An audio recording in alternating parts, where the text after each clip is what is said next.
गणेशाय नमः। श्री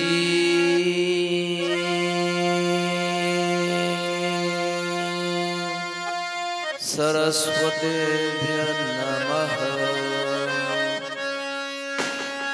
श्री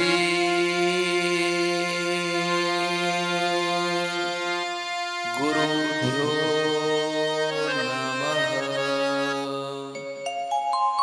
श्री साईनाथाय नमः। समचरण सरोजं सांद्र नीलांबुदाभं जगननीत पानी मंडनं मंडनाना तरुण तुलसी माला कंधरं कंजनेत्रं सदयधवलहासं विठ्ठलं चिन्तयामि। कलावज्ञ जीवो धरार्थावतारम् कलाकाङ्कतेजोऽधिकामोऽधिवक्त्रम् खलानिश्यवादपनोदारदक्षम् समाधिस्थमूर्तिं भज ज्ञानदेवम्। नमो सद्गुरु तुकया ज्ञानदीप। नमो सद्गुरु सच्चिदानंद रूपा। नमो सद्गुरु भक्त कल्याण मूर्ति।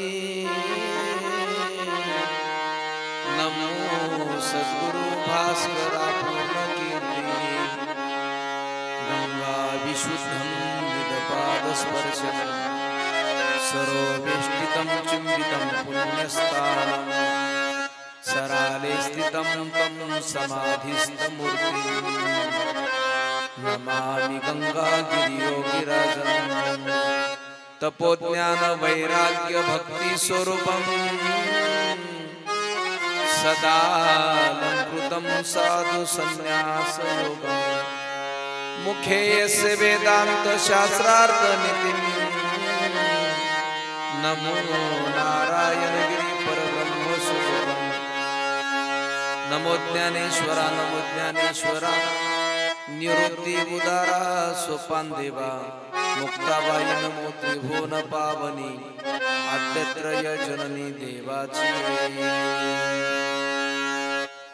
देव तुकारा देव तुकारा ज्ञानदेव तुकारा ज्ञानदेव तुकारा ज्ञानदेव तुकारा ज्ञानदेव तुकारा ज्ञानदेव तुकारा ज्ञानदेव तुकारा ज्ञानदेव तुकारा ज्ञानदेव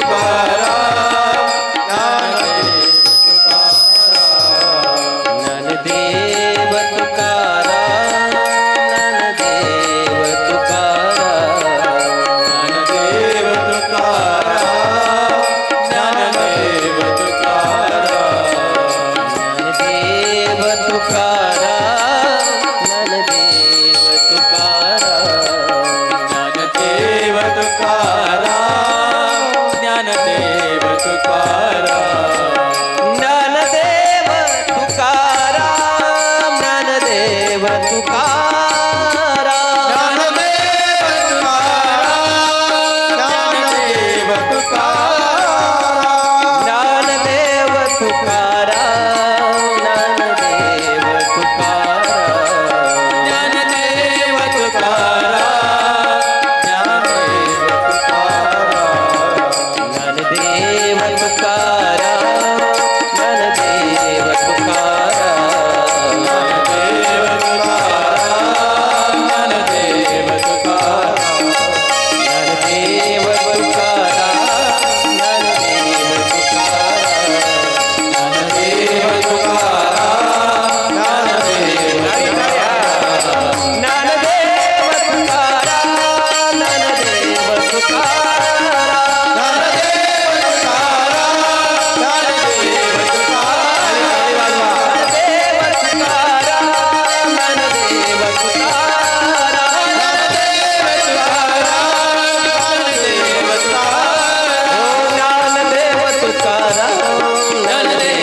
तुकाराम ज्ञानदेव तुकाराम ओ ज्ञानदेव तुकाराम ज्ञानदेव तुकाराम ज्ञानदेव ज्ञानदेव तुकाराम ज्ञानदेव तुकाराम जय जय ज्ञानदेव तुकाराम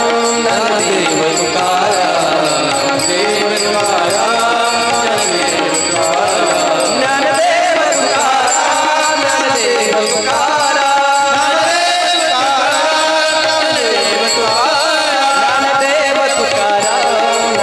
तुकाराम ज्ञानदेव तुकाराम ज्ञानदेव तुकाराम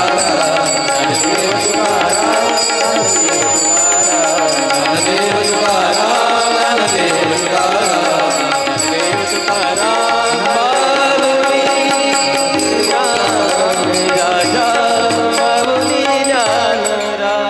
अजाधिराज पंढरीश पांडुरंग परमात्मा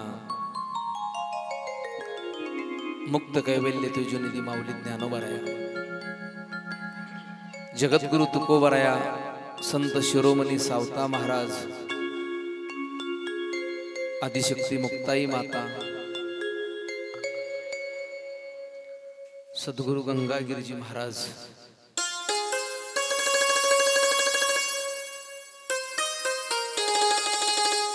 गुरुवर्य नारायण गिरीजी महाराज माझे गुरुवर्य स्वामी रामानंद गिरीजी महाराज महंत गुरुवर्य रामगिरीजी महाराज यांच्या चरणी साष्टांग प्रणिपात करून आजचं हे 7वं पुष्प आहे. गेली 6 दिवस समस्त ग्रामस्थ मोरवाडी व पंचक्रोशीतील भाविक भक्त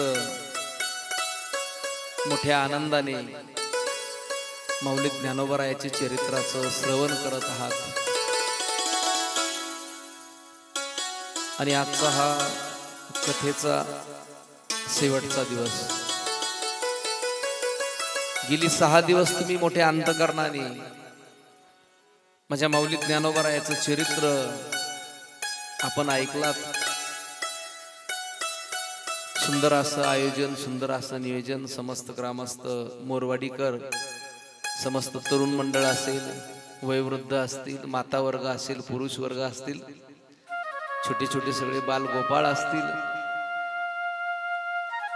सर्वांना मी धन्यवाद देतो. आपण मोठ्या अंतकरणाने या कथेचं श्रवण केलं आणि आपल्या गावामध्ये गेली 7 दिवस ही कलाकार मंडळी दररोज येण्याचा त्रास सहन करताय, अपडाऊन करण्याचा. कारण रात्री 12 वाजता जायला, पुन्हा सकाळी त्यांनी धावपळ करत यायचंय. आणि आपलं भाग्य म्हणावं लागेल का ही मोठमोठी कलाकार मंडळी आपल्याला मिळाली. आपल्या परिसराचं वैभव असणारे नाथ ब्रह्म वारकरी शिक्षण संस्थेची सर्व असणारे आमचे गुरुबंधू संतोषजी महाराज दीक्षित उपस्थित राहिलेत. आपल्या परिसराचं वैभव रावसाहेबजी महाराज वेताळ ते सुद्धा उपस्थित राहिलेत. त्यांच्याकरता टाळ्या वाजवा. दुसरे गायनाचार्य असणारे परिसराचं वैभव अनिलजी महाराज उंदरे ते सुद्धा उपस्थित राहिलेत. त्यांच्याकरता टाळ्या वाजवा. तिसरे असणारे शिंत सायझर सर विलास महाराज खंडीजोड सर सुद्धा उपस्थित राहिले. त्यांच्याकरता टाळ्या वाजवा. आपल्याच गावातील एक लेकरू ज्यांनी ज्या मुलींना घडवलंय, जे मुलं घडवले आपल्या गावामधील, असे असणारे आमचे वीरेंद्रजी महाराज नळे, त्यांच्याकरता टाळ्या वाजवा. आज संस्थेचे विद्यार्थी असणारे आमचे शुभम महाराज उपस्थित झालेत. इकडं आमचा छोटा सार्थक तो सुद्धा संतोषजी महाराज घेऊन आले त्याला. इकडं आपले जे चित्रीकरण करतायत भक्तीचा वेडा चॅनल ज्यांचा आहे, असे असणारे आमचे मित्र संदीप भाऊ कौसे, त्यांच्याकरता टाळ्या वाजवा. ज्यांची सुंदर साऊंड सिस्टीम गेली 7 दिवस खूप गोड असा साऊंड ज्यांनी दिलाय, आमचे गणेश दादा जाधव, त्यांना सुद्धा धन्यवाद देतोय. आणि समोर बसणारे माता वर्ग असेल, पुरुष वर्ग असेल, सर्वांच्या चरणी नतमस्तक होतो. कारण आपण आतापर्यंत बघितलं, विठ्ठलपंतांच्या जन्मापासून त्यांचा लग्नाचा प्रसंग बघितला, पुढं माऊली ज्ञानोबा या चारी भावंडांचा जन्माचा क्षण बघितला, देहांत प्रायचित्त विठ्ठलपंत आणि आमच्या रुक्मिणी आई साहेबांचं देहांत प्रायचित्त. त्याच्यानंतर चारी भावंडांनी माऊली ज्ञानोबा यांनी रेड्याच्या मुखातून वेद बोलविले. आमची छोटीशी मुक्ताईना पुणतांब्यामध्ये आल्यावरती प्रेत जिवंत केले. त्याच्यानंतर योगीराज चांगदेव महाराजांची भेट आळंदीमध्ये चारी भावंडाकडे आली. आणि कालचा जो प्रसंग आपण बघितला, चालविली जड भिंत हरली चांगयांची भ्रांत. माऊली ज्ञानोबा यांनी जी भिंत चालवली ना, आम्ही आजही विचार करतो का काही विज्ञानवादी माणसं म्हणतात का खरोखर भिंत चालवली का? आम्ही आज विचार करतो, कारण माऊलींनी त्यावेळेस खरोखर भिंत चालवली. आजही विज्ञानाच्या जे विज्ञानवादी माणसं असतील त्यांच्याकरता मी ते उत्तर देतोय का पृथ्वीची गुरुत्वाकर्षण शक्ती जर संपली ना, कोणतीही वस्तू त्या हवेमध्ये तरंगत असते. कारण एखादी वस्तू आम्ही वरती फेका, ती वरती फेकल्यावरती पृथ्वीचं गुरुत्वाकर्षण शक्ती तिला खाली ओढत असते, म्हणून ती जमिनीवरती पुन्हा पडत असते. पण पृथ्वीची जर गुरुत्वाकर्षण शक्ती जर संपली ना, तर एखादी वस्तू वरती ठेवली ना ती वरतीच राहत असते, तरंगत असते. कारण काही हजारो फूट हजारो किलोमीटर जो वरचा आकाशामधला जो काही भाग आहे ना, त्या भागामध्ये तुम्ही एखादी वस्तू ठेवा ती तशीच असते. आजही प्रत्येक देशाने प्रत्येकाच्या विज्ञानाच्या तंत्रज्ञानाच्या जोरावरती काही लोकांनी तिथं ते बॉम्ब ठेवलेले, यान ठेवलेले. ते कसे ठेवले असतील?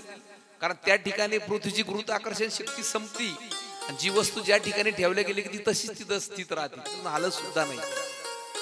मग ते विज्ञानाची अशी पद्धत, ते विज्ञान असं आहे. आणि माऊली ज्ञानोबारायांनी तेच केलंय. चालविली जड भिंत म्हणजे पृथ्वी मातेला विनंती केली की तिची गुरुत्वाकर्षण शक्ती बंद केली, आणि ती गुरुत्वाकर्षण शक्ती संपल्याबरोबर ती भिंत हवेत तरंगायला लागली. मग ती भिंत योगीराज चांगदेव महाराजांकडे गेली. कारण माऊली ज्ञानोबारायांची ताकद अशी होती का, माऊली ज्ञानोबारायांनी आमचे ग्रंथ गीता असेल, ज्ञानेश्वरी असेल, हे विज्ञानाच्या पुढे, विज्ञानाचे ज्या ठिकाणी विचार संपतात तिथून ते सुरू होते त्यांचे विचार. कारण महाभारतामध्ये संजय होता, संजयला अशी दृष्टी होती त्या काळामध्ये, धृतराष्ट्राजवळ संजय उभा असायचा. पण युद्धभूमीमध्ये कुरुक्षेत्रावरती जे युद्ध चाललंय ना, सगळं तो संजय धृतराष्ट्रांना सगळं युद्ध सांगायचा. आता कोणाला बाण लागला, आता कोण आला युद्धामध्ये, कोणाची एंट्री झाली. ते संजयला कळायचं कसं? त्याला ते भगवंताने दृष्टी दिली होती. आताच जे दूरदर्शन होतं का त्या काळामध्ये तो संजय दूरदर्शन होता, म्हणजे त्याला सगळं कुरुक्षेत्रावरती कळत होते. गणेश दादा थोडा आवाज बदला. तसं माऊली ज्ञानोबारायाने ती जड भिंत चालवली. आजही आपण आळंदीला गेला तर आपल्याला त्या भिंतीचे काही अंशेष त्या ठिकाणी आहे. जुन्या काळामध्ये ती मातीची भिंत होती, पण समाजाने काय केलं, दररोज दर्शनाला गेले की ती भिंतीचा अंगारा थोडा घेऊन यायचं घरी. असं करून करून सगळी भिंत संपवली, फक्त दगड शिल्लक ठेवली. काही नंतर दगड आले, ते दगड सुद्धा फोडून काही घरी घेऊन आले. समाजाची शोकांतिका आहे. आज मग ती भिंत व्यवस्थित बांधली गेली.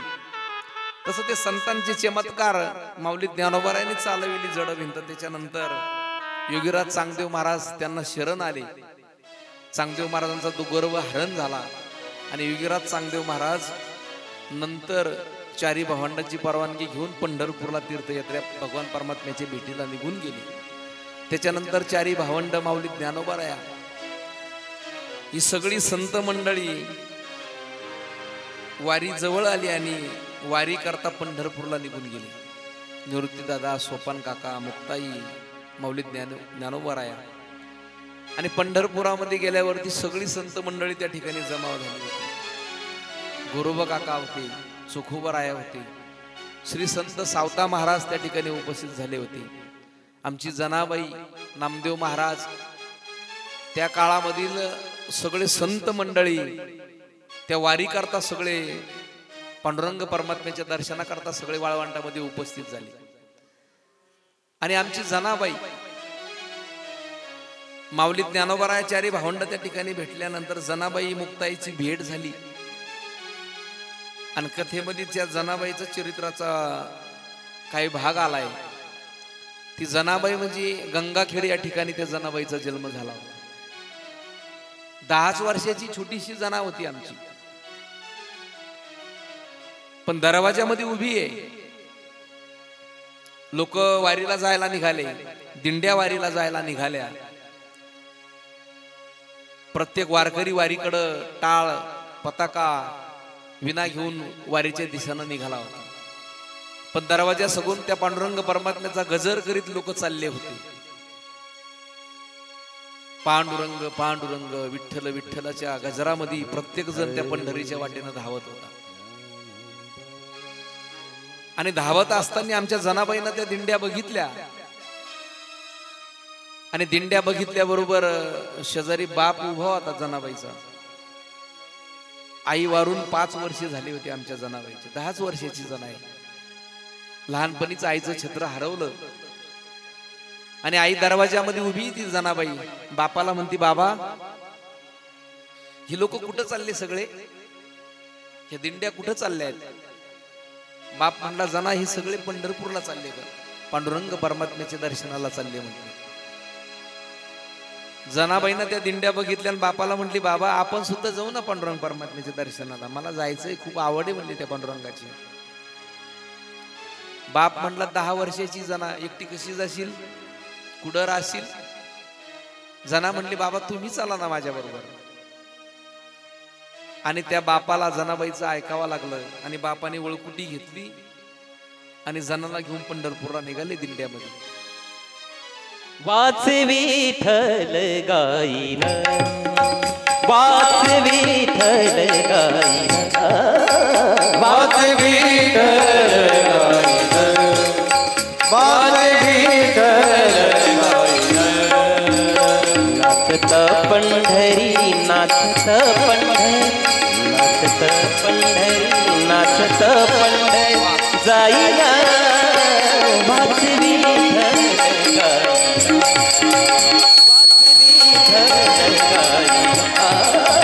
वाच विठ्ठल गाईन, वाच विठ्ठल गाईन, वाच विठ्ठल गाईन, वाच विठ्ठल गाईन.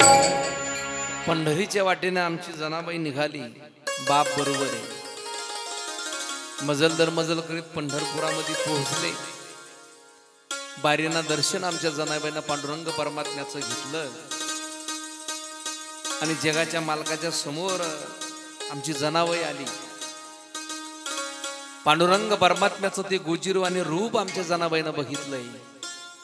भगवंताकडे एकटक लावून बघतच होती जनाबाई. कारण लहानपणापासून त्या भगवंताची आवड आमच्या जनाबाईला लागली होती. भगवंताचं वेड जनाबाईला लागलं होतं. आणि जनाबाई भगवंताकडे बघत होती. सुंदर भगवंताचा गोजीरवाणी चेहरा बघत होती. आणि आमच्या जनाबाईनं काय केलं, ते जगाच्या मालकाला, त्या भगवान परमात्म्याला स्वतःच्या हृदयामध्ये साठवलं. भगवान परमात्मा हृदयामध्ये साठवला. हृदय बंदी खान केला. आत विठ्ठल कोंडीला, धरीला पंढरीचा चोर. तो जगाचा मालक हृदयामध्ये आमच्या जनाबाईंना साठवलाय. धरीला पंढरीचा जोर, धरीला पंढरीचा जोर, धरीला पंढरीचा जोर, धरीला पंढरीचा जोर. गळा बांधूया गोर, गळा बांधूया गोर, गळा बांधूया गोर, गळा बांधूया गोर. हो धरीला पंढरीचा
हृदय बंदी खान केला आत विठ्ठल कोंडीला.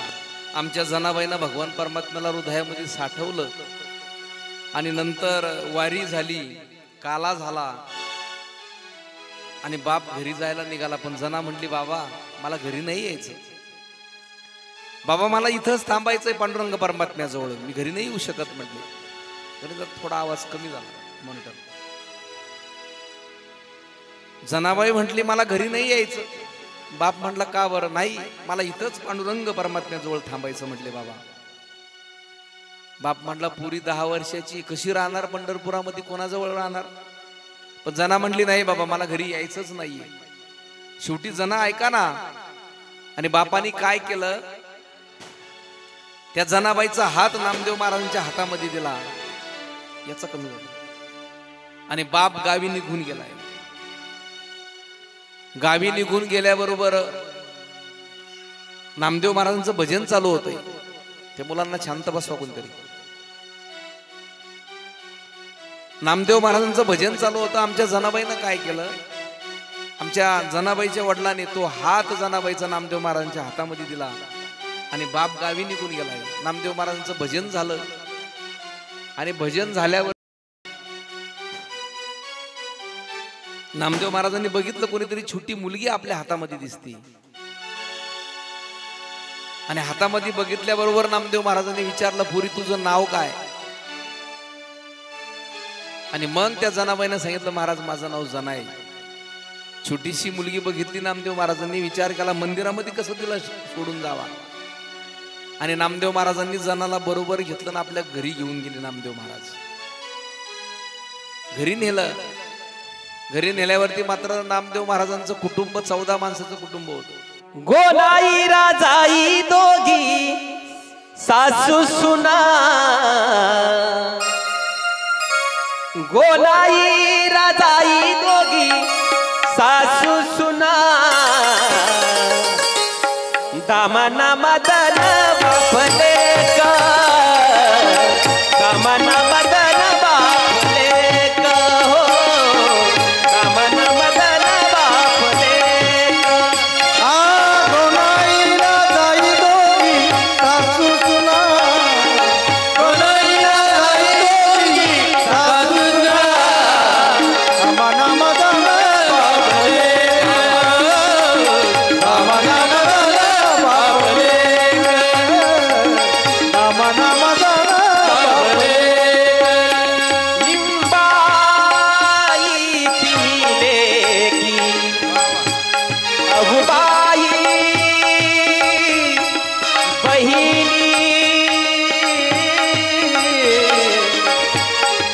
वेडी पिशी जनी नाम याची, नाम याची, दामना मदन बापले का, दामना मदन बापले का, दामना मदन बापले मदन बाप, मदन बापले का. धामा नाम जाना बापली. 14 माणसं नामदेव महाराजांच्या कुटुंबामध्ये. आणि जनाबाईला घरी घेऊन गेले नामदेव महाराज. रात्रीचा प्रसंग. रात्री जनाबाई भोजन केलं, झोपली. आणि सकाळी आमची जनाबाई मंदिराकडे निघणार. तेवढ्यात घरातून आवाज आला नामदेव महाराजांच्या आईचा. जना अगं 14 माणसाचं कुटुंब आहे, दळण दळावं लागेल म्हणले. घरातलं काम काही करावं लागणार आहे, स्वयंपाक करावं लागणार आहे, धुणं धुवा लागणार आहे. जना एवढ्यांचं करायचंय. आमच्या जनाबाईला दिवसभर सगळं घरातलं काम जायचं. सकाळी दळण दळायचं, स्वयंपाक करायचं, धुणं धुवायचं. नंतर ते दळण पुन्हा दुसऱ्या दिवसाचं करून ठेवायचं. कारण जुन्या काळामध्ये ते जातेवरती दळावं लागायचं. कारण आता काही टेन्शन नाही राहिलं. आता प्रत्येकाच्या घरामध्ये गिरणी आल्या, तेव्हा काही टेन्शन नाही. पहिले जुन्या म्हाताऱ्या त्यांना विचारा किती हाल होती ती. पहाटे उठायचं 3 वाजता, सकाळचं ते स्वयंपाकाचं सगळं पीठ दळायचं तेवढं. खरंय का नाही आजी? त्याच्यानंतर गवताचे गठुडे घेऊन यायचे, होतं का नाही? तो जुना काळ होता. तसं आमच्या जनाबाईला घरातलं सगळं काम जायचं ते, पण तरी जनाबाईच्या अंतकरणामध्ये ते भगवंताविषयी भाव होता. अंतकरणामध्ये भगवंताची सतत मुखातून नामस्मरण चालू असायचं जनाबाईचं. सकाळी उठलं का विठ्ठल विठ्ठल विठ्ठल मुखातून अखंड आमच्या जनाबाईचं चालू असायचं. त्या भगवंताला एक मिनिट सुद्धा आमची जनाबाई विसरत नव्हती, कितीही काम असू द्या. आणि अखंड त्या भगवंताचं नामस्मरण मुखातून चालू असायचं. शेवटी ते जगाच्या मालकाला माझ्या जनाबाईची काळजी वाटायची. भगवान परमात्म्याला माहित होतं जनाला खूप काम असतंय, सकाळी दळण दळायचं, धुणं धुवायचं, आणि एवढ्यांचं ते दळण दळायचं म्हणल्यावर सकाळी जगाचा मालक कधी कधी आमच्या जनाबाईला दळण दळू लागण्याकरता येत होता. सुंदर माझे जाते ग फिरते बहुतेक अन ओव्या गाऊ कौतुके तू ये रे बा विठ्ठला. सुंदर माझे जाते ग फिरते बहुतेक ओव्या गाऊ कौतुके तू ये रे बा विठ्ठला. ओव्या गाऊ कौतुके तू ये रे बा विठ्ठला. ओव्या गाऊ कौतुके तू ये रे बा विठ्ठला. सासू आणि सासरा धीरतो तिसरा. सासू आणि सासरा धीरतो तिसरा. ओव्या गाऊ भ्रतारा तू ये रे बा विठ्ठला. ओव्या गाऊ कौतुके तू ये रे बा विठ्ठला. तू ये रे बा विठ्ठला. ये रे बा विठ्ठला. तू ये रे बा विठ्ठला. ये रे बा विठ्ठला. तू ये रे बा विठ्ठला. ये रे बा विठ्ठला. तू ये रे बा विठ्ठला. ये रे बा विठ्ठला. तू ये रे बा विठ्ठला. ये रे बा विठ्ठला. तू ये रे बा विठ्ठला. ये रे बा विठ्ठला. तू ये रे बा विठ्ठला. ये रे बा विठ्ठला. तू ये रे बा विठ्ठला. ये रे बा विठ्ठला. तू ये रे बा विठ्ठला. ये रे बा विठ्ठला. ये रे बा विठ्ठला. तू ये रे बा विठ्ठला. बोलिये माऊली ज्ञानेश्वर भगवान भगवान की जय. संत शिरोमणी सावता महाराज की जय. भजन झालं, टाळ्या वाजीत जा ना थोड्याफार, आमच्या गायकान करता म्हणजे त्यांना थोडं प्रोत्साहन येतं अजून. म्हणून आमच्या जनाबाईला तो जगाचा मालक दळू लागायचा. ओवी गाऊनी सोरात दासी जनीच्या घरात, दळण दळी ते सख्या श्रीहरी, हाळ चोरीचा माझ्यावरी. कारण तो जगाच्या मालकाने यावा आणि आमच्या जनाबाईला दळण दळू लागावा, ही ताकद त्या जनाबाईची होती. भगवंत पहाटी उठून जनाबाईला दळण दळू लागायचे. आणि एकदा जनाबाई आमच्या त्या गौऱ्या वेचण्याकरता वाळवंटामध्ये गेले. पण 10 वर्षाची जनाबाई छोटीशी आहे. गौऱ्या वेचत असताना त्या जनाबाईच्या गौऱ्या काही बायांनी चोरून घेतल्या आणि ती जना रडायला लागली. जनाबाई रडायला लागल्याबरोबर कबीरदासजी महाराज त्या वाळवंटामध्ये आले होते. त्यांनी बघितलं दूर कुठेतरी एक छोटीशी मुलगी रडती, म्हणून कबीरदासजी महाराज त्या छोट्याशा जनाबाईकडे गेले आणि त्या जनाबाईला म्हटले, जना, तिला विचारलं नाही नाव, नुसतं म्हटले, पुरी का रडती तू? असं म्हटल्यावरती ती छोटीशी जनाबाई म्हटली, महाराज, माझ्या गौऱ्या या बायांनी चोरून घेतल्या म्हटले. कबीरदासजी महाराज म्हटले, जना, अगं पुरी तुझ्या गौऱ्या बायांनी चोरून घेतल्या? हो महाराज, माझ्या गौऱ्या बायांनी चोरून घेतल्या. कबीरदासजी महाराज म्हटले, तुझं नाव लिहिलंय का पुरी त्या गौऱ्यांवरती? ती छोटीशी जना म्हटली, महाराज, माझं नाव नाही लिहिलं, पण माझ्या गौऱ्या विठ्ठल विठ्ठल म्हणतायत ना. कबीरदासजी महाराजांना आश्चर्य वाटलं, तुझ्या गौऱ्या विठ्ठल विठ्ठल म्हणतायत? हो महाराज, माझ्या गौऱ्या विठ्ठल विठ्ठल म्हणतायत. कबीरदासजी महाराजांनी काय केलं, एक गौरी उचलली आणि कानाला लावली. त्या गौरीतून आवाज येत होता, विठ्ठल विठ्ठल विठ्ठल. कबीरदासजी महाराज आश्चर्यचकित झाले आणि त्या जनाबाईला म्हटले, पुरी तुझं नाव काय? जनाबाई म्हणली, माझं नाव आहे दासी जनी. दासी जनी? पुरी तू कोणाची दासी आहे? जनाबाई म्हणले, मी नामदेवाची दासी आहे. कबीरदासजी महाराज म्हणले, पुरी तू दासी नाहीये, जनी जनी तू सबको कहो, तू नामदेव की दासी. ये बंदा कबीरा तुझे कहे, तू संतन की काशी. पुरी तू संतांची काशी आहे, दासी नाही नामदेव महाराजांची. म्हणजे असा आमच्या त्या जनाबाईचा अधिकार होता. इतका मोठा अधिकार होता का आमच्या जनाबाईच्या गौऱ्या सुद्धा विठ्ठल विठ्ठल म्हणत होत्या. हे कशाचं प्रतीक आहे हो? ती जनाबाई अखंड मुखातून त्या भगवंताचं नामस्मरण करत होती. दुसरं काहीच नव्हतं. जनाबाई कुठं तपश्चर्याला बसल्या नव्हत्या. तसं आम्ही आमच्या संसारामध्ये सकाळी उठल्यावरती मुखातून अखंड त्या भगवंताचं नामस्मरण करत राहणार. कामामध्ये काम, तुम्ही म्हणा राम राम, अखंड भगवंताचं मुखातून स्मरण करत आहात की काही काम असू द्या ना. पण जेवढं दिवसातून तुम्ही जेवढं नामस्मरण त्या भगवंताचं कराल ना, ते नामस्मरण भगवंतापर्यंत पोहोचणार आहे. त्याच्यामुळं काय होणार आहे, आमच्या घरामध्ये नामस्मरणामुळे समाधान मिळणार आहे, सुख मिळणार आहे. एवढं लक्षात घ्या. नामस्मरणाची एवढी ताकद असते ना, घरामध्ये नित्यनेमानं तुम्ही नामस्मरण, हरिपाठ असेल, सकाळची पूजा असेल, जेवढी जास्तीत जास्त कराल तेवढा त्या नामस्मरणाचा पावरमुळे ती भूमी, ते घर पवित्र होऊन जात असते. म्हणून आम्ही नित्यनेमाने घरामध्ये नामस्मरण अखंड केलं पाहिजे. गणेश दादा आवाज बिघडलाय, पांगतोय आवाज, स्ट्रोक नाही बसत याचा. म्हणून अखंड घरामध्ये नामस्मरण असलं पाहिजे. थोडं द्या आणि वेगवेगळा आवाज करू नका. त्या मॉनिटरचा हा सेम ठेवा. त्याचं काय होतं, याचा आवाज येतो त्याचा आवाज मला येत नाही अजिबात. आमच्या जीवनामध्ये जीवन जगत असताना अंतकरणामध्ये भाव असला पाहिजे त्या भगवंताविषयी.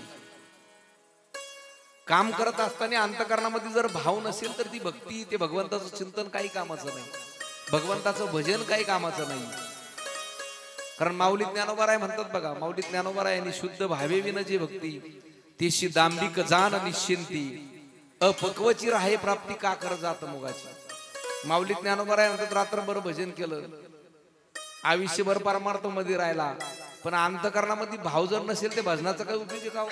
मनी नाही भाव म्हणे देवा मला पाव, मनी नाही भाव म्हणे देवा मला पाव, नाही भाव म्हणे देवा मला पाव, मनी नाही भाव म्हणे देवा मला पाव. देव आशा ना पावायचा नाही रे, देव आशा ना पावायचा नाही रे, नाही. देव बाजारचा भाजीपाला नाही रे, देव बाजारचा भाजीपाला नाही रे, देव बाजारचा भाजीपाला नाही, देव बाजारचा भाजीपाला नाही रे, देव बाजारचा भाजीपाला नाही रे, देव बाजारचा भाजीपाला नाही रे. मनी नाही भाव म्हणे देवा मला पाव. मनामध्ये जर भाव नसेल ती भजती, ती भजन करून उपयोग नाहीये. कारण आम्ही रात्रभर भजन करतो, पण दुसऱ्याचा द्वेष, एखाद्याचा मत्सर जर मनामध्ये असेल, ते आमचं भजन पावल का? भगवंताला नाही पावणार ना. आता तुमचं गाव तसं चांगलं आहे, मोरवाडी सगळेच बिचारी, सगळं भजनी मंडळ, सगळे माझे गुरुबंधू आहेत. वारकरी संप्रदायामध्ये भजनांमुळे गावागावामधलं ते परमार्थ टिकू नये, हे सगळ्यात महत्वाचं आहे. पण काही गावांमध्ये ते 2-2 पार्ट्या असतात, योग्य नाही.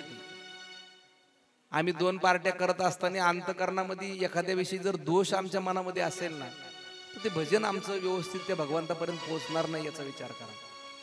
छोड़ दे हर अवगुण हो, छोड़ दे हर अवगुण ओ साधो सुन भाई साधो सुन, ओ साधो सुन भाई साधो सुन, ओ साधो सुन भाई साधो सुन, ओ साधो सद्गुरु साधो,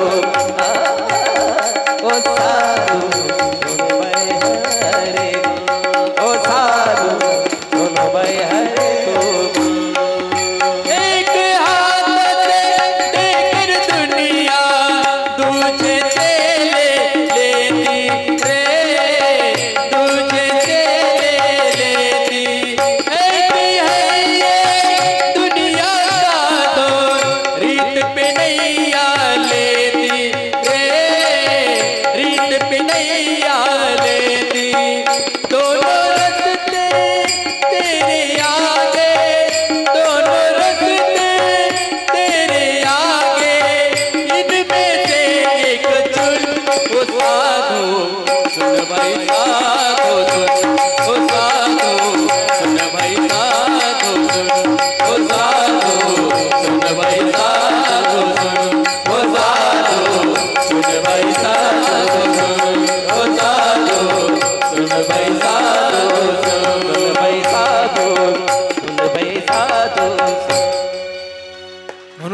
मनामध्ये एकमेकाचा द्वेष करणं ही नाहीये चांगलं.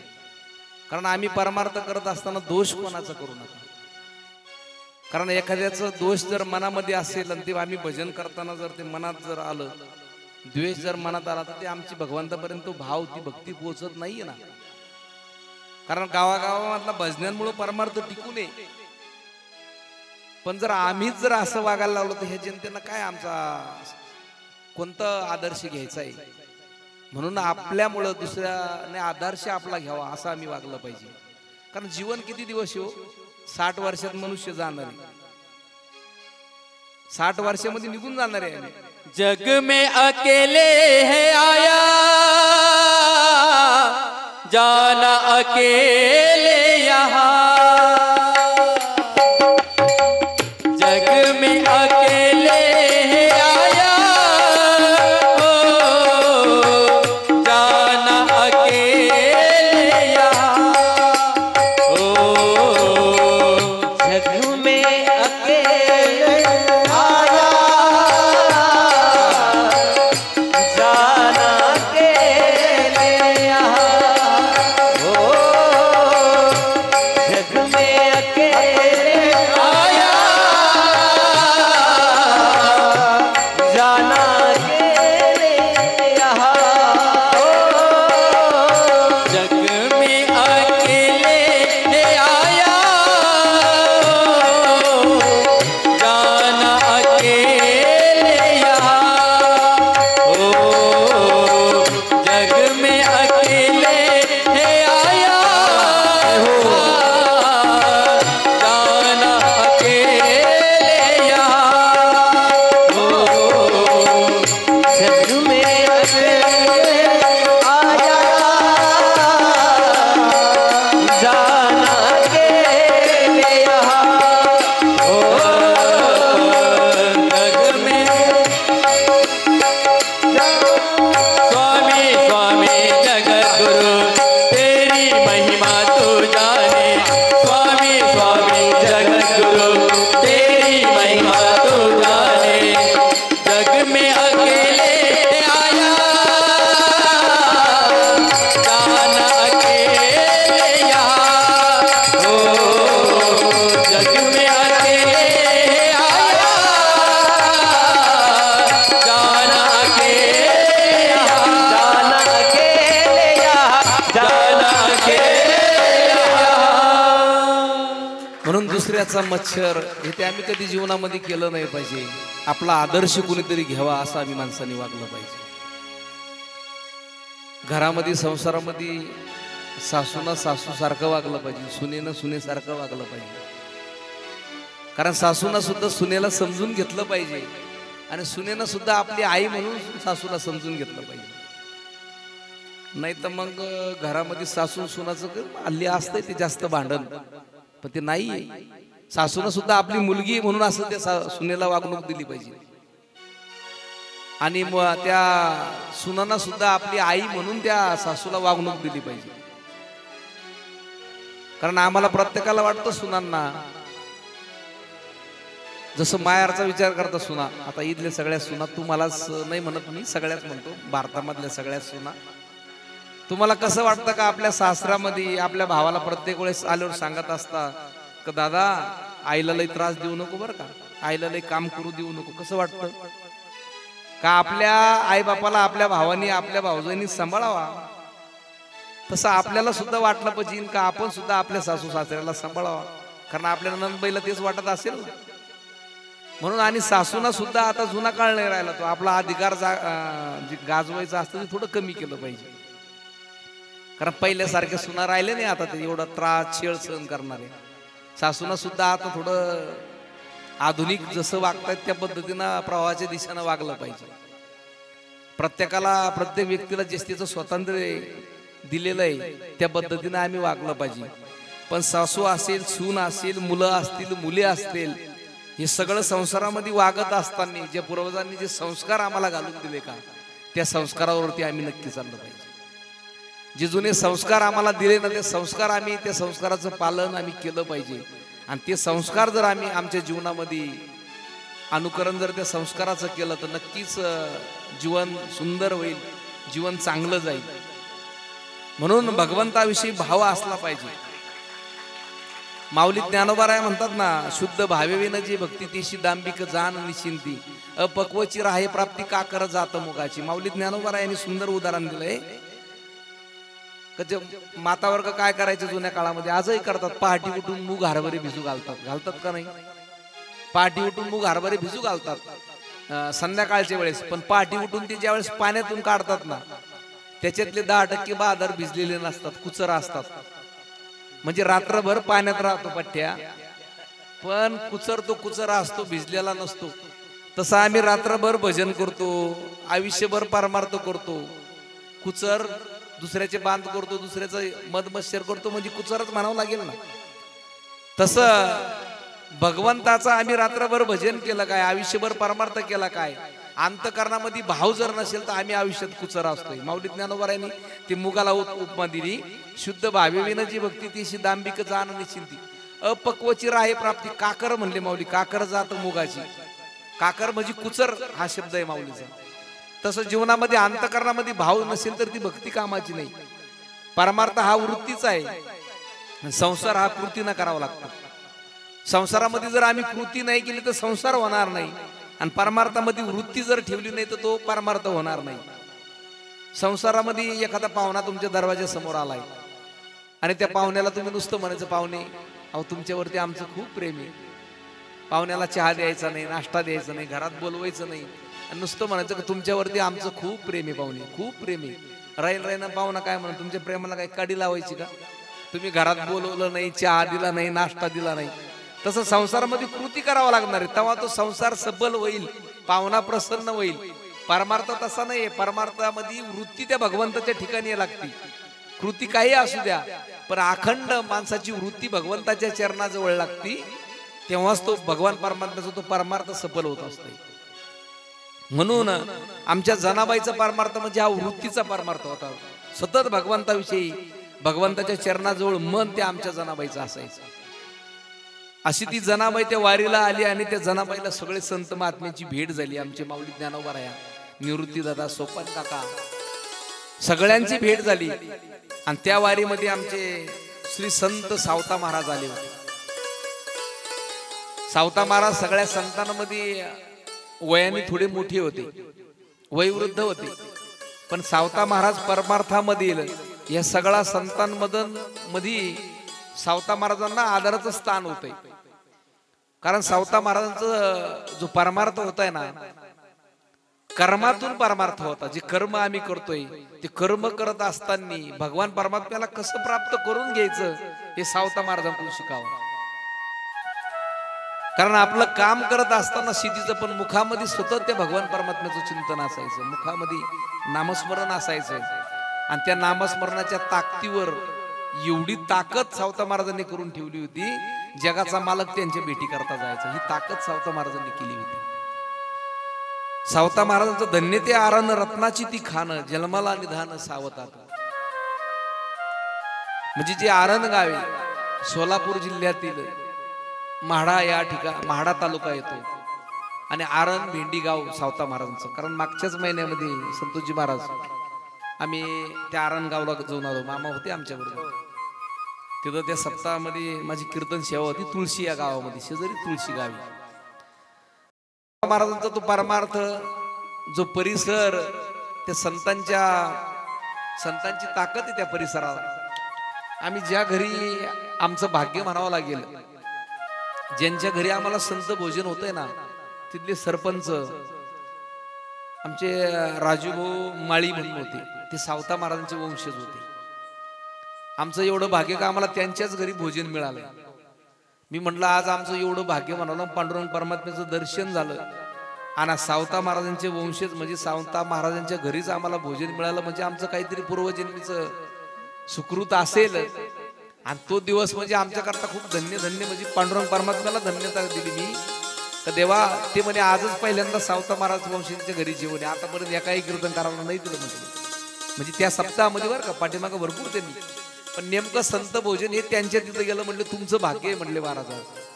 आणि ते भोजन आम्हाला त्या दिवशी त्या ठिकाणी मिळालं आणि त्या भूमीमध्ये सावता महाराजांचे चरण त्या भूमीला लागले, ती भूमी पवित्र झाली. त्या भूमीचं दर्शन आम्हाला घडलंय त्या दिवशी. आणि ते सावता महाराज शेतकरी कुटुंबामध्ये जन्माला आले. म्हाडा तालुका येतोय, आरण भेंडी गावे. आणि दैव माळी त्यांच्या वडिलांचं नाव होतं मला वाटतंय, त्यांचे आजोबा होते सावता महाराजांचे. परसोबा वडील आणि त्यांचे एक चुलते होते डोंगरोबा सावता महाराजांचे. आणि परसोबांच्या पोटी सावता महाराजांनी जन्म घेतलाय. परसोबा सुद्धा पंढरीची वारी, अखंड आयुष्यभर नामस्मरण, भगवंताचं चिंतन त्यांच्या आयुष्यामध्ये करायचे. मी त्या दिवशीच बोलून गेलो, संत कोणाचे पोटी जन्म घेत नसतात. जो अखंड भगवंताची वारी करेल, भजन करेल, त्याच्याही पोटी संत जन्माला येत असतात. कोणाच्याही पोटी संत जन्माला येत नाही. आम्हाला जर वाटत असेल चांगला विचारवान मुलगा जन्माला यावा, समाज सेवेमध्ये रत असणारा मुलगा जन्माला यावा, समाजाची सेवा करणारा मुलगा जन्माला यावा, चांगला परमार्थ करणारा मुलगा जन्माला यावा, तर आम्हाला अखंड ते भगवान परमात्म्याचं नामस्मरण करावं लागणार आहे. लेकरू गर्भामध्ये असताना ज्ञानेश्वरीचं वाचन, हरिपाठ याचं सगळं आम्हाला स्मरण, त्याचं चिंतन करावं लागणार आहे. त्यावेळेस पुढची पिढी जन्माला जी येईल ना, ती नक्कीच काहीतरी मोठी विचाराची म्हणून जन्माला येणार आहे. तसं सावता महाराजांचा जन्म झाला, त्यांचा विवाह, त्यांची सासूरवाडी म्हणजे भेंड गाव आहे, तिथं जवळच आहे. भानवसे घराणा आहे त्यांचं, रूपमाळी होते ते. आणि त्यांच्या पत्नीचं नाव आहे जनाई सावता महाराजांच्या. आणि श्री संत सावता महाराज अखंड भगवंताचं नामस्मरण, भगवंताचं चिंतन चालू असायचं. आणि भगवंताच्या मुखातून सतत नामस्मरण असायचं. पण लोक म्हणायचे, लोक आता परमार्थ करणाऱ्याला थोडं नावच ठेवत असतात. सावता महाराजांचं अखंड चिंतन असायचं. कोणी पंढरीच्या वारीला जर चालला ना, तर त्याला भोजनासाठी घरी घेऊन यायची. दिंडी असेल तिला भोजन घालायची. शेतामध्ये राबायचे. पण झालेलं वर्षभराचं सगळं धान्य असेल, सगळं काही असेल, ते दिंडीलाच पंक्ती घालून मोकळे व्हायचे. हो आमची माडियाची जात, आमची माडियाची जात, हो आमची माडियाची जात, आमची माडियाची जात. पाणी सागर आहे का सारे नसता. आमची माडियाची जात, आमची माडियाची जात, आमची माडियाची जात, आमची माडियाची जात, आमची माडियाची जात. शेतलावू बागायत, शेतलावू बागायत, शेतलावू बागायत, आमची माडियाची शेतलावू बागायत, आमची माडियाची जात. शेतलावू बागायत, शेतलावू बागायत, शेतलावू बागायत, हो आमची माडियाची जात, आमची माडियाची जात, आमची माडियाची जात, आमची माडियाची जात, हो आमची माडियाची जात, आमची माडियाची जात, आमची माडियाची जात, आमची माडियाची जात, आमची माडियाची जात, आमची माडियाची जात. अखंड भगवंताचं नामस्मरण मुखातून चालू असायचं. सतत त्या भगवंताचं भजन चालू असायचं. पण समाज नाव ठेवत असतोय, वारीला कोणी आले का सावता महाराज त्याला त्या वारकऱ्याला घरी घेऊन यायचे. आणि घरी घेऊन आल्यावरती त्याला भोजन द्यायचे. वारीला दिंड्या जर आल्या ना, एक वर्षी सावता महाराजांनी काय केलं, दिंड्या वारीला आल्या आणि सगळं ते धान्य दळून त्या दिंड्यांना सगळ्यांना भोजन खाऊ घातलंय. आणि जे गरीब वारकरी असतील का, घरामध्ये गहू पडलेले होते, प्रत्येक वारकऱ्याला 2-2 पायला ते गहू वाटून दिले सावता महाराजांनी. सगळ्यांना ते गहू वाटून दिले. शेवटी ज्येष्ठ जवळ आला, जून महिना जवळ आलाय, पाऊस पडलाय, पण घरामध्ये पेरण्याकरता पुन्हा काही शिल्लक ठेवलंच नाही.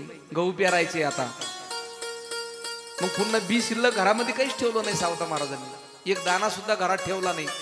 सगळं धान्य जगाला वाटून मोकळे झाले. आणि नंतर पेरणीचे दिवस जवळ आले आणि सावता महाराज इकडे तिकडे फिरायला लागले लोकांकडे. अहो उद्या ना थोडे, कसलं कोण देत आहे. समाज एक तर अगोदर परमार्थ करणाराची टिंगलटावाळी करत असतात. ते म्हणले काय सावता महाराज, सगळं जगाला वाटून दिलं आणि बसले आता मोकळे होऊन. आणि काही माणसं चेष्टा करायची. एका बहादराने काय केलं, सावता महाराज तुम्हाला गहू लागते का म्हटलं. म्हणले हो. सावता महाराजांना घरी बोलून नेलं त्यांना आणि महाराजांना काय दिलं, ते कडू भोपळ्याचे बिया असते का, त्याच किती मोठ्या कडू भोपळ्याचे बिया देऊन टाकले सावता महाराजांकडे. ते बिया दिल्या, सावता महाराज घेऊन आले. कारण सावता महाराजांचं भगवंताशी सतत लीन होते. भगवंताच्या सेवेमध्ये स्थित असणारे महात्मा जास्त विचार करत नसते. त्याने बिया दिल्या ना त्या कडू भोपळ्याच्या, सावता महाराज ते बिया घरी घेऊन गेले, तेच वावरामध्ये पेरून दिलं. सगळं पेरून दिलंय ते. त्याच्यानंतर ते भोपळे सगळे उतरले, पाऊस झाला. घरी जाता मला येत नाही कडे मॉनिटर थोडा झाडांना. भोपळे सुद्धा इतके भरपूर मोठे मोठे भोपळे आले आणि इतका लाग त्या भोपळ्यांना. लोक बघायचे, म्हणायचे काय सावता महाराज एवढे भोपळे आले. म्हटले आता हे भोपळे कुठे ठेवणार आहे, कोण घेणार आहे या कडू भोपळ्यांना. सावता महाराजांना हसायचे लोक त्या काळामध्ये, सगळं गाव हसायचं. पण सावता महाराजांचं ते भोपळ्याचं निंदण्याचं काम चालू, त्याला पाणी घालण्याचं काम चालू, शेतीमध्ये सतत काम चालू असायचं. पण ते भगवंताची भक्ती मुखामधून मात्र अखंड. विठ्ठल विठ्ठल जय हरी, विठ्ठल विठ्ठल जय हरी, विठ्ठल विठ्ठल जय हरी, जय हरी, विठ्ठल विठ्ठल जय हरी, जय विठ्ठल विठ्ठल जय हरी, विठ्ठल विठ्ठल जय हरी, विठ्ठल विठ्ठल जय हरी, विठ्ठल विठ्ठल जय हरी, विठ्ठल विठ्ठल जय हरी, विठ्ठल विठ्ठल जय हरी, विठ्ठल विठ्ठल जय हरी, विठ्ठल विठ्ठल जय हरी, विठ्ठल विठ्ठल जय हरी, विठ्ठल विठ्ठल जय हरी, विठ्ठल विठ्ठल जय हरी, विठ्ठल विठ्ठल जय हरी, जय विठ्ठल विठ्ठल जय हरी, विठ्ठल विठ्ठल जय हरी, विठ्ठल विठ्ठल जय हरी, विठ्ठल विठ्ठल जय हरी, विठ्ठल जय हरी, विठ्ठल माझा माझा माझा माझा माझा, विठ्ठल माझा मी. टाळी वाजव, टाळी.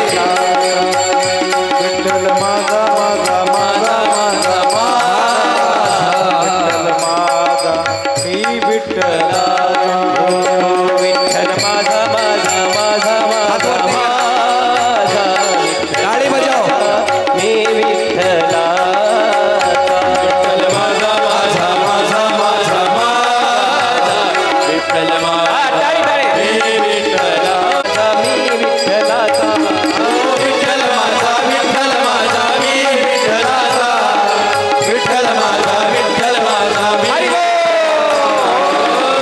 माझा, विठ्ठल माझा मी विठ्ठलाचा, विठ्ठल माझा विठ्ठल माझा मी विठ्ठलाचा, विठ्ठल माझा विठ्ठल माझा मी विठ्ठलाचा, विठ्ठल माझा विठ्ठल माझा मी विठ्ठलाचा, माझा माझा माझा माझा माझा, माझा मी विठ्ठलाचा, विठ्ठल माझा माझा माझा माझा माझा, विठ्ठल माझा माझा माझा माझा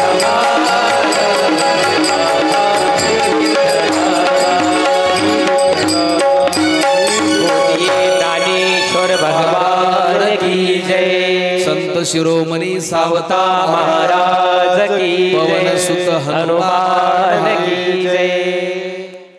सावता महाराजांनी ते सगळे भोपळ्याचं बी पेरून दिलं. भोपळे सुंदर भोपळे आले. आणि एक दिवस सावता महाराजांच्या पत्नी सावता महाराजांना म्हटले भाजीला काही नाही, काय करावं भाजीला. आणि पत्नीनं काय केलं, तो भोपळा तोडून आणला. सावता महाराज म्हणले तो भोपळा तोडून तो कापून दुसरं काय म्हणले भाजीला. सावता महाराजांची पत्नी तो भोपळा घरी घेऊन आल्या तो उचलाना सुद्धा त्यांना एवढा मोठा भोपळा होता. आल्या आणि तो भोपळा चिरला ना, चिरल्याबरोबर त्याच्यात गहू निघले, बी नाही निघलं भोपळ्याचं. एका एका भोपळ्यामध्ये 2-2 पायल्या गहू निघले असतील, एवढे गहू त्या भोपळ्यामध्ये निघले. गावातले लोक विचार करायला लागले. सावता महाराजांनी सगळे भोपळे चिरले, त्याचे गव्हाचे पोते भरून ठेवले. लोक म्हटले सावता महाराजांनी भोपळ्याचे गव्हाचे पोते आणले कुठून बा? मग काहीला बातमी कळाली, म्हणले नाही सावता महाराज तो भोपळा चिरला का त्याच्यात गहू निघतात. मग लोक बहादरच असतात, रात्री चोरायला काही पट्टी. पण ज्यांना भोपळा चोरून न्याला का, त्यांना तो चिरला का त्याच्यामध्ये ते कडू भोपळ्याचे बिया निघायचे. आणि तो सावता महाराज ज्या भोपळ्याला हात लावतील का त्या भोपळ्यातून गहू निघायचे. म्हणजे तो जगाचा मालक किती दयाळू, किती कृपाळू. माझ्या सावता महाराजांनी सगळ्या वारकऱ्यांना ते धान्य खाऊ घातलंय, धान्य वाटू वाटू दिलंय. दुष्काळ पडला, तुमची परिस्थिती नाजूक आहे, म्हटलं घेऊन जा. पण जगाच्या मालकांनी त्यांनी लोकांनी कपट करून भोपळ्याचं बी दिलंय, पण ते भोपळ्यामध्ये गहू निघले. म्हणजे ही ताकद त्या परमार्थाची आहे. माझा जगाचा मालक इतका दयाळू, इतका कृपाळू आहे का ते आमच्या सावता महाराजांच्या पाठीमागं सतत उभा होता भगवान परमात्मा. कधी त्यांना काहीच कमी पडू दिला नाही. त्या भगवंताची भक्ती करा, त्याचं चिंतन करा, तो आयुष्यात आम्हाला काहीच कमी पडून देणार नाही. पण अंतकरणापासून त्याची भक्ती, त्याचं चिंतन आम्ही केलं पाहिजे. त्याच्यावर विश्वास ठेवा. ठेवून तर बघा ना एकदा. कुठलंही काम असू, भगवंतावरती विश्वास ठेवा. तो भगवान परमात्मा आपल्या सगळ्या इच्छा आकांक्षा संपूर्ण पूर्ण करतोय. तो जगाचा मालक आहे, भगवान परमात्मा आहे. पण हल्ली काय झालंय, आपल्या हिंदू धर्मामध्ये अशी भानगड आली ना, आपल्यातच काही ते दुर्योधन जन्माला आले. त्यांनीच म्हणायचं कुठं देव असतो का हो, कसला देव? अरे देव नाही तर ही सृष्टी निर्माण झाली कशी? साधं कागदावरचं चित्र आपाप निघत नाही, निघतं का? नाही ना. मग हे सूर्य चंद्र ही पृथ्वी तयार कोणीतरी केली असेल ना, याचा कोणीतरी निर्माता असेल का नाही? पण आमच्याच धर्मावरती विश्वास नाही, आमच्याच देवांवरती आमचा विश्वास नाही. ही शोकांतिका आहे. संताची ये पायी हा माझा विश्वास, संताची ये पायी हा माझा विश्वास, संताची ये पायी हा माझा विश्वास, संताची ये पायी हा माझा विश्वास. सर्व भावे दास झालो त्यांचा, सर्व भावे दास झालो त्यांचा, त्याची माझे हित करीती सखा, त्याची माझे हित करीती सखा, त्याची माझे हित करीती सखा. सर्व भावे दास झालो त्यांचा. म्हणजे तो जगाचा मालक आमच्या पाठीमागं सतत उभा असतोय. फक्त त्याच्यावरती विश्वास ठेवा, त्याचं चिंतन करा, त्याचं भजन करा. आम्हाला काहीच कमी पडून देणार नाही. आणि माझ्या सावता महाराजांनी अखंड भगवंताचं चिंतन केलंय, भजन केलंय. जगाचा मालक हृदयामध्ये साठवला हो त्यांनी. एकदा नामदेव महाराज आणि माऊली ज्ञानोबराया त्यांचा गर्व हरण करायचा होता जगाच्या मालकाला. आणि भगवंतानी काय केलं, हे दर्शनाला मंदिरात गेले, पण भगवान परमात्मा तिथं नव्हते. नामदेव महाराज माऊली ज्ञानोबारांनी विचारलं देव कुठे गेले? म्हणले गेले सावता महाराजांकडे. ते म्हणले सावता महाराजांकडे? आमच्यापेक्षा आम्ही येणार देवाला माहिती आहे, पण सावता महाराजांकडे निघून गेले. आणि मग हे सावता महाराजांच्या आरण गावामध्ये देवाला बघायला आले. पण देव घाईघाई सावता महाराजांजवळ आले. सावता महाराजांना म्हटले महाराज माझ्या पाठीमागं 2 चोर लागले, म्हटलं मला कुठं तरी लपवा. सावता महाराजांनी जगाच्या मालकाला ओळखलंय. आणि सावता महाराज म्हणले नाही का घरात लपा पिकामध्ये काही लपा नाही. सावता महाराजांनी ती विळा हातात घेतला, स्वतःची छाती चिरली आणि जगाच्या मालकाला म्हणले माझ्या हृदयामध्ये बसा. ही ताकद त्या भक्ताची आहे. भगवान परमात्मा हृदयामध्ये बसले सावता महाराजांच्या, सूक्ष्म रूप धारण केलं आणि हृदयामध्ये बसले. नामदेव महाराजांना माऊली ज्ञानोबराय बघण्याकरता आले. त्यांच्याकडे बघायला आल्याबरोबर त्यांना विचारायला लागले अहो देव कुठे, देव कुठे? पण सावता महाराजांचा भगवंताचा पितंबर थोडा छातीच्या बाहेर दिसला त्यांना. आणि मग सावता महाराजांच्या चरणावरती लोटंगण घ्यायला लागले. सावता महाराज खरोखर आम्ही तुम्हाला वेगळं समजतो, पण तुमचा अधिकार खूप मोठा आहे. तुम्ही जगाचा मालक तुमच्या हृदयामध्ये बसला, ही ताकद सावता महाराजांची होती. आणि मन सगळी संत मंडळी सावता महाराज सगळे पंढरपुरामध्ये वाळवंटामध्ये जमा झाले. त्याच्यामध्ये गोरोबा काका होते. गोरोबा काका म्हणजे एक असे महात्मा होते, कुंभार समाजामध्ये जन्माला आलेले गोरोबा काका. तेहरडोकी गाव त्यांचं. पण अखंड भगवंताचं भजन, अखंड चिंतन भगवंताचं चालू असायचं. तेरणेवर उगवणारी सकाळ स्वतःचं लेकरू पायाखाली गेलं तरी गोरोबा काकांना भान राहिलं नव्हतं राहिलं भान त्यांना. तेरणेवर उगवणारी सकाळ दररोजच्या सारखी निश्चित नव्हती, तरी सुगळा सगळी तेरणा नगरी कामाला लागली होती. शेतकरी शेताकडे जात होते, गुरुरानाकडे जात होते. सकाळी सकाळी गोरोबा काका उठले, स्नान झालं, देवपूजा झाली गोरोबा काकांची. आणि अंगणात भिजून तयार झालेला चिखल गोरोबा काकांना दिसला. आणि त्या चिखलाकडे गोरोबा काकांनी धाव घेतली. पण चिपळ्या हातात घेतलेल्या होत्या. त्या चिखलाकडे धाव घेतली आणि चिखल तोडवायला गोरोबा काकांनी सुरुवात केली. पण अंतकरणामध्ये हातामध्ये चिपळ्या, त्या भगवंताचं भजन गोरोबा काकांना सुरू झालं होतं. तो आभाळाचा सावळा रंग गोरोबा काकांना दिसू लागला होता. आणि त्या सावळ्या रंगामध्ये पांडुरंग परमात्मा भासू लागला होता.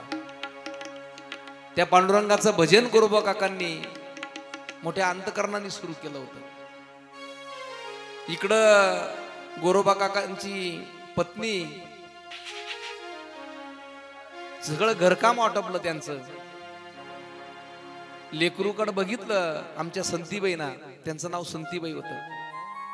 ते लेकराकडे बघितलं, लेकरू बराच वेळ झालं झोपी गेलंय. संतीबाईनं बघितलं आणि विचार केला, लेकरू झोपलंय ना, मग तोपर्यंत आपण तेरणेवरून 2 घागरी पाण्याचे घेऊन येऊ. तेरणा नदी. आणि आमच्या संतीबाईनं ती पाण्याची घागर उचलली आणि ते लेकराकडे एक वार वळून बघितलं, लेकरू झोपलेलं आहे, गार झोपी गेलं होतं. उमऱ्याची सीमारेषा ओलांडली. संतीबाई नदीवरती जात नाही, जो जात इकडं ते छोटस लेकरू उठलंय, त्याचा कावरा बावरा झालेला चेहरा आईचा शोधाशोध करायला लागलं. आईला शोधायला लागलं, पण त्याला आई कुठेही दिसली नाही. पण अंगणात चिखल तुडवताना गोरोबा काका त्या लेकराला दिसले. आणि त्या लेकराने त्या चिखलाकडे धाव घेतली. रांगत रांगत त्या चिखलाकडे गोरोबा काकांकडे निघालं. इकडं गोरोबा काकांचं जीवाशिवाचं भान राहिलं नव्हतं. देहातीत अवस्था सुरू झाली होती. गोरोबा काकांचं भजनामध्ये देहभान हरपून गेले होते. कशाचंच भान शिल्लक राहिलं नव्हतं. डोळे गगनाच्या दिशेने भ्रमण करत होते. गोरोबा काकांचा रोम न रोम विठ्ठल विठ्ठल म्हणत होता. माझी मज झाली अनावर वाचा, माझी मज झाली अनावर वाचा, माझी मज झाली अनावर वाचा, माझी मज झाली अनावर वाचा. छंद या नामाचा घेतला से, छंद या नामाचा घेतला से, माझी मज झाली अनावर वाचा, माझी मज झाली अनावर वाचा, माझी मज झाली अनावर वाचा. माझी मज झाली अनावर वाचा, छंद या नामाचा घेतला असे. गोरोबा काकांना कुठलंच भान राहिलं नव्हतं. देहभान हरपून गेले होते. हातामध्ये चिपळ्या.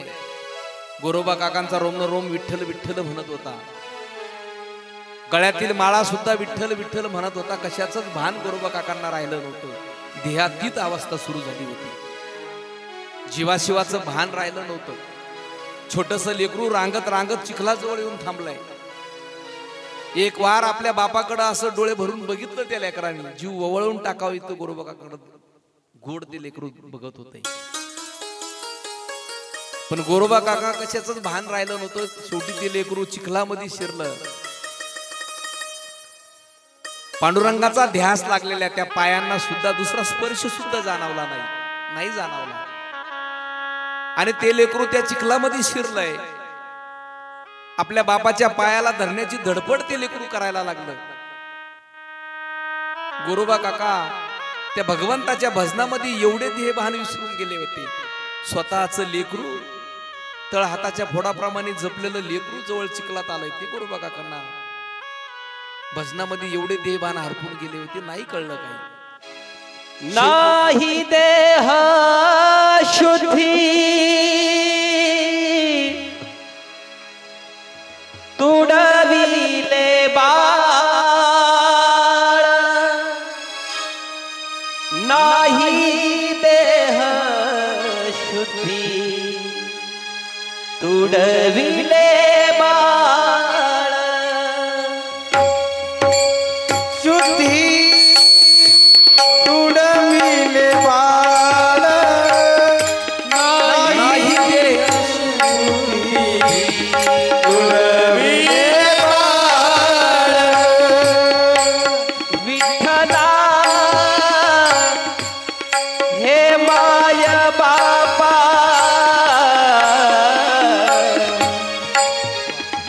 हे नारायणा हे नारायणा.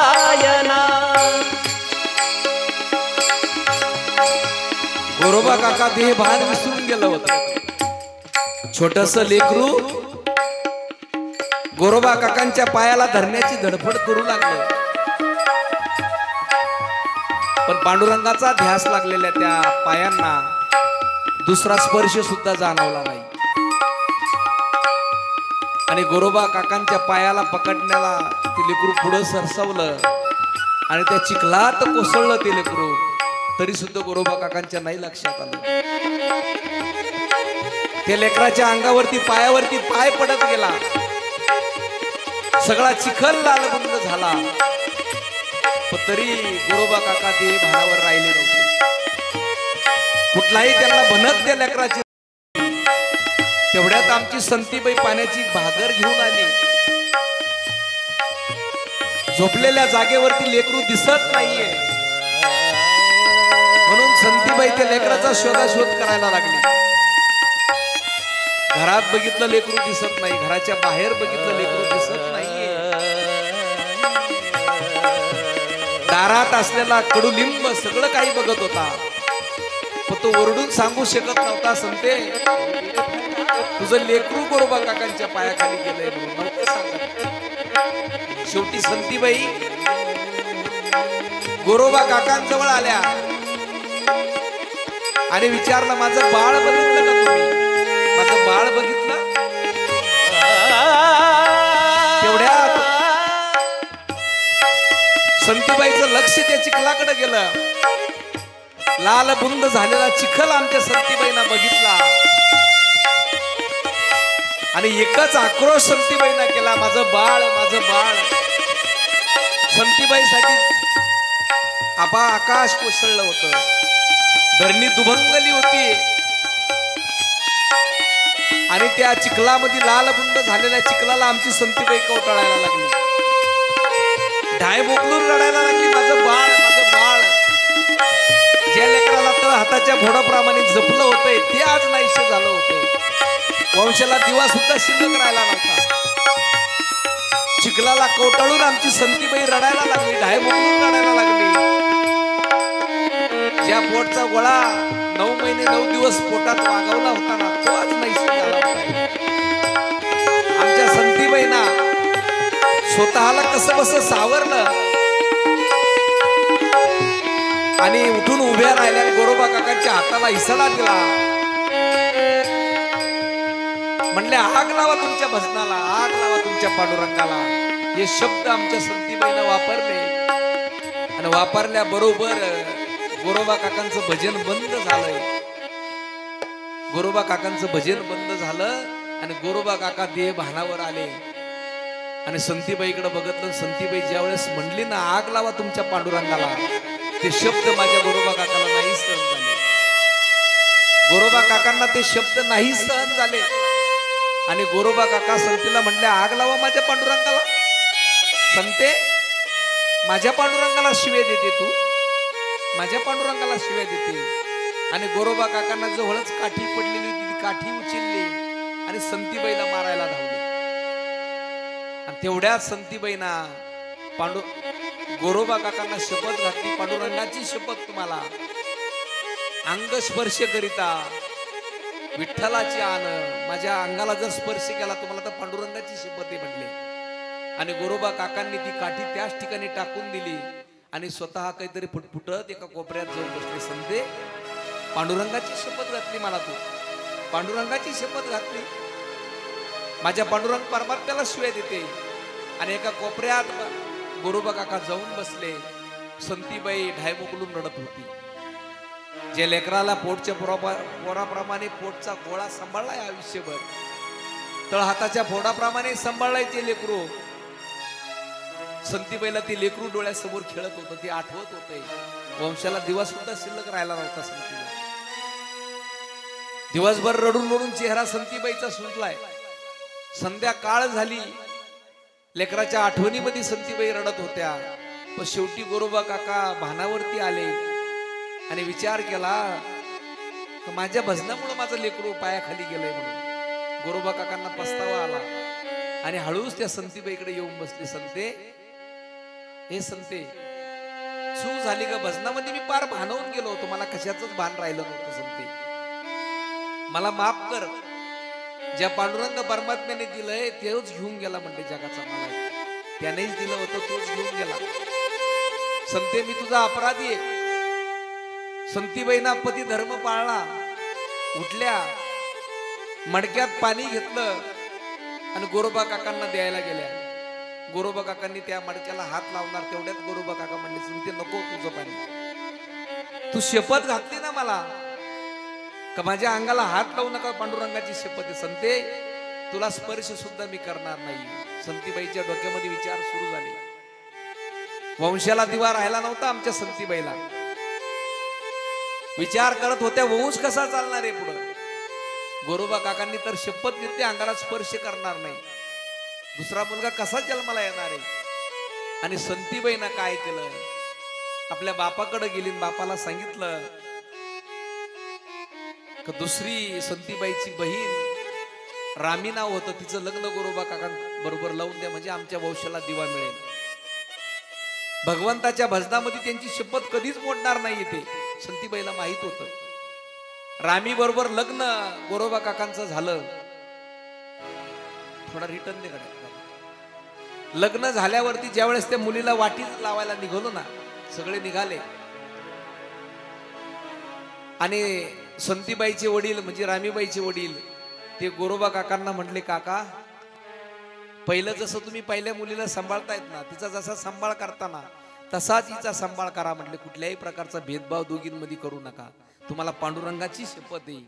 आणि गोरोबा काकांनी त्याच वेळेस विचार केला, दोघींनाही समान वागणूक द्यायची, म्हणजे हिच्या अंगाला स्पर्श करायचा नाही, म्हणजे हिच्या सुद्धा करायची गरज नाही. संसार सुरू झाला.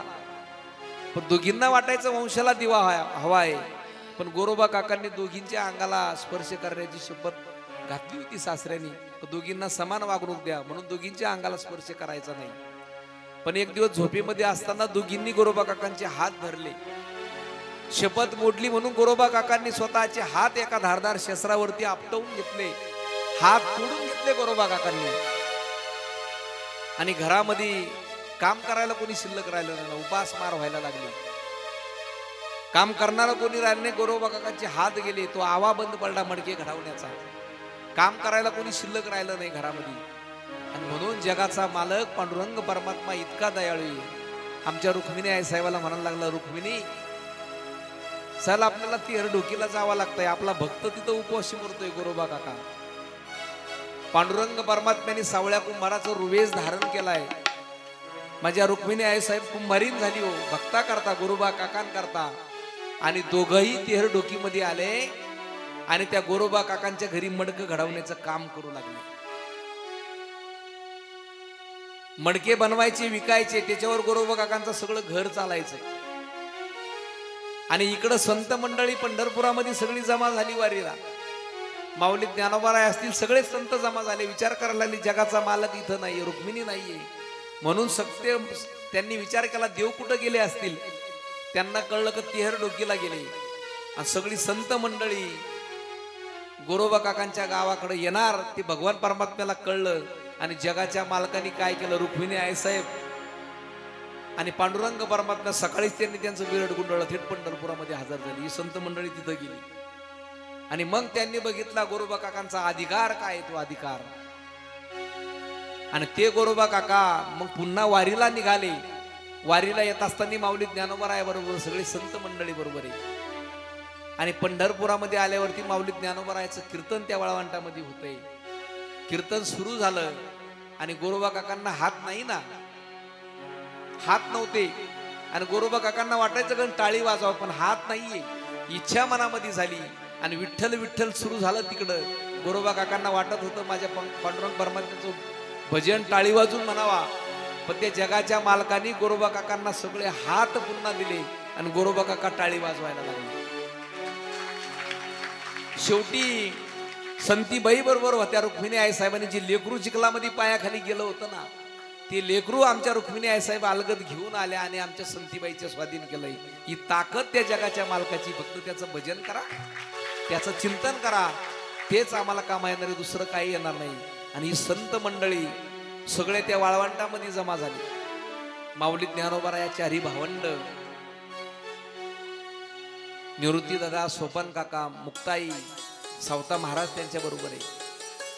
सगळे संत मंडळी त्या ठिकाणी जमा झाले आणि माऊली ज्ञानोबराया सगळे संत मंडळी तीर्थयात्रा करण्याची इच्छा झाली सगळ्यांची. पण पांडुरंग परमात्मा म्हणले माझ्या नामदेवाला सांभाळून द्या. सगळे उत्तर महाराष्ट्रामध्ये तीर्थयात्रेला निघाले सगळे मंडळी. त्यांच्याबरोबर त्या काळामध्ये कबीरदासजी महाराज होते, सुखोबाराया होते, सावता महाराज होते, नामदेव महाराज, सगळी संत मंडळी तीर्थयात्रेला निघाली. आणि उत्तर भारतामध्ये सगळे पहिल्यांदा आरण गावामध्ये आले. तिथून रेणापूर म्हणजे माहूरगडाला गेले. माहूरगडवरून परळी वैजनाथ केलं, औंढा नागनाथ त्या ठिकाणी देऊळ फिरवलं. म्हणजे नामदेव महाराजांचं कीर्तन सुरू झालं.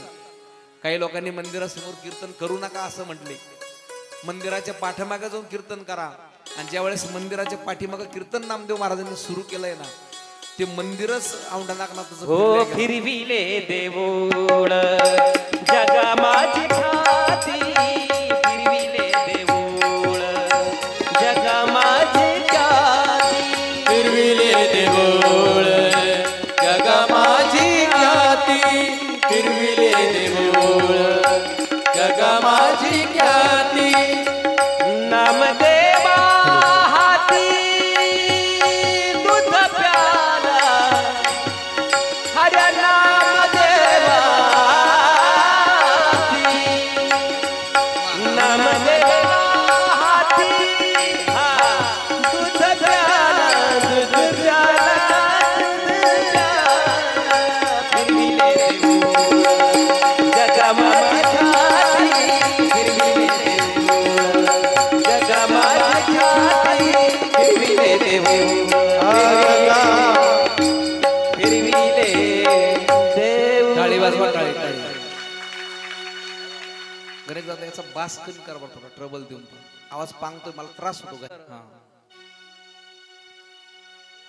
औंढा नागनाथ करून सगळी मंडळी मातापूर दर्शन, दत्तात्रयाचं दर्शन घेतलं. पैनगंगा, अमृत सरोवरला गेले ते.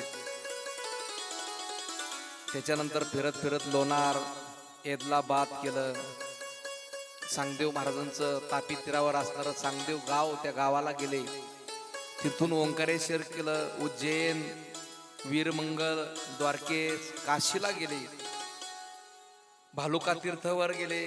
सुदामपुरी म्हणजे सुदामदेवाची जी नगरी ना, त्या ठिकाणी गेले. सिद्धापूर आणि नंतर पंजाब मध्ये नामदेव महाराज, माऊली ज्ञानोबराया. अमृतसर मध्ये, कारण नामदेव महाराजांचे भक्त त्या काळामध्ये नामदेव महाराजांनी तिकडं पंजाब मध्ये खूप प्रसार झाला होता त्यांचा. बद्रीनाथ, केदारनाथ करून दिल्लीवरून पुन्हा काशीकडे आले. आणि काशीकडे आल्यावरती कबीरदासजी महाराजांची भेट घेतली. ते कबीरदासजी महाराज, त्यांचा मुलगा, ती एक आख्यायिका आहे. ती संत मंडळी त्यांच्या तिथे गेले. कमालाचं शिर तुटलं. आता ते आपलं लांबच जाईल, दुसरं काय नाही, आवरायची चाललंय. आणि तिथून पुन्हा कमाल, कबीरदासजी महाराज सगळे संत मंडळी तीर्थयात्रा करत करत पुन्हा त्र्यंबकेश्वरी करत करत पंढरपुरामध्ये उपस्थित झाले. सगळं मथुरा वृंदावन गोकुळ सगळं करत करत पंढरपुरामध्ये आले आणि पांडुरंग परमात्म्याचं दर्शन घेतलं. आणि ह्या सगळं संत मंडळींची तीर्थयात्रा केली होती ना, ह्या तीर्थयात्रेचं आपण जे म्हणतो माऊंद म्हणतो, माऊंद शब्द नाही तो मावद, म्हणजे जी तीर्थयात्रा केली का ती कोणाला वधू नको, मावद कोणाला सांगू नको, त्याचा अर्थ असा आहे. आम्ही त्याचा अपभ्रंश केला, माऊंद सुरू झालंय. उलट सगळ्याला सांगत म्हणतो का आम्ही तीर्थयात्रा करायला गेलो. जाताना सुद्धा सगळ्या सोयऱ्या धाऱ्याला फोन असतो, तिथं गेला तरी सगळ्याला फोन, पेरणी झाली का, जेवण केलं का. अशी तीर्थयात्रा असते काय कुठे. म्हणजे मावद त्या शब्दाचाच अर्थ असा आहे, मावद कोणाला वधू नको, यात्रा केली म्हणून. आणि मग ते मावद ते गंगाजल पूजन माझ्या जगाच्या मालकाने सगळ्या संत मंडळीचा खर्च केला. रुक्मिणी आई साहेबाला सांगितलं, आई साहेब आता सगळ्या संत मंडळींना भोजन करा, पंढरपुरामध्ये सगळ्यांना निमंत्रण द्या. आणि पांडुरंग परमात्म्याने ह्या सगळं संत मंडळीचा तीर्थयात्रा करून आल्यावरती ते जलपूजन ते माऊंदा असेल, माझ्या जगाच्या मालकाने माऊंद केलं संत मंडळीचं. विचार करा. एकच टाळी झाली, एकच टाळी झाली, चंद्रभागे बाळ टाळी वाजवा. एकच टाळी झाली, एकच टाळी झाली, चंद्रभागे बाळवण माझा ज्ञान राजा गोपाळाची रायवाडी, माझा ज्ञान राजा गोपाळाची रायवाडी, ज्ञान राजा गोपाळाची रायवाडी, ज्ञानोबा माऊली तुकाराम, माऊली तुकाराम. एकच टाळी झाली, चंद्रभागे वाळवण माझा ज्ञान राजा गोपाळाची रायवाडी, माझा ज्ञान राजा गोपाळाची रायवाडी, माझा ज्ञान राजा गोपाळाची रायवाडी. आणि भगवान परमात्म्याने जगाच्या मालकाने ते माऊंद केलं.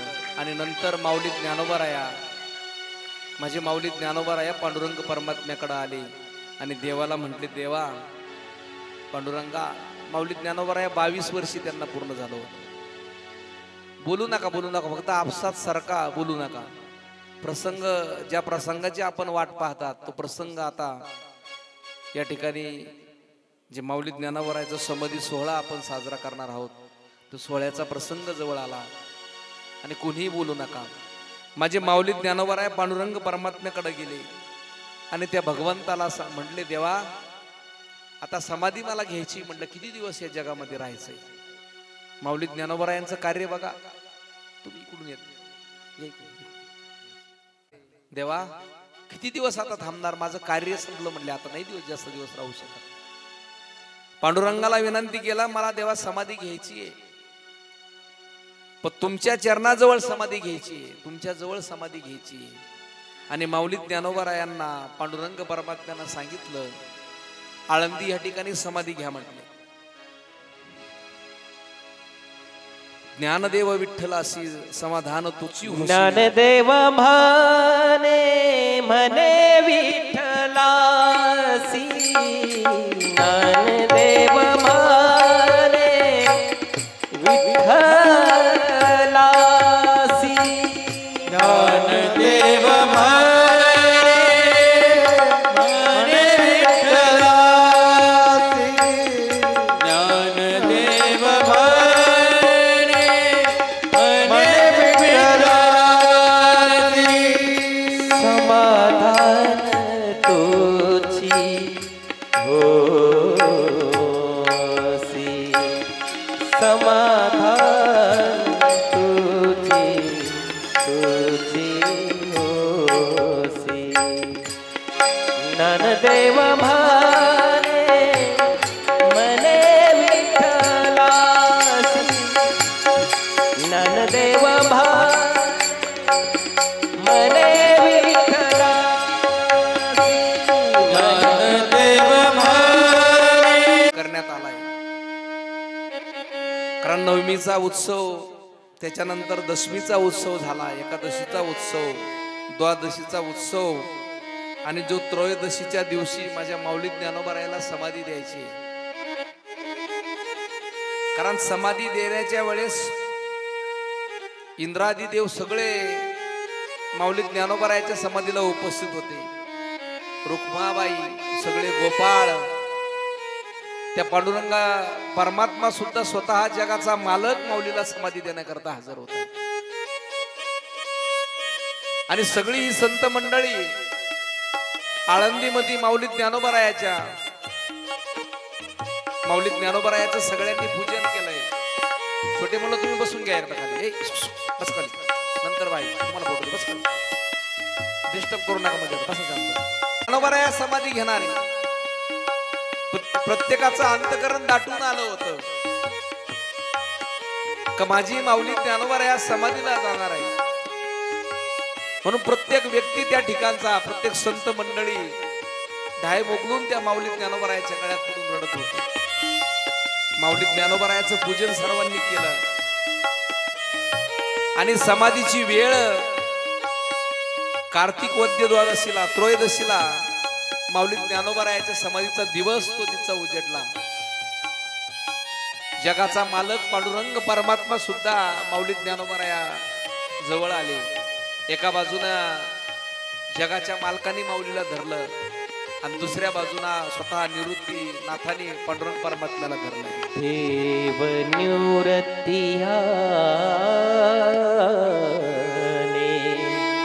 धरले दोन्ही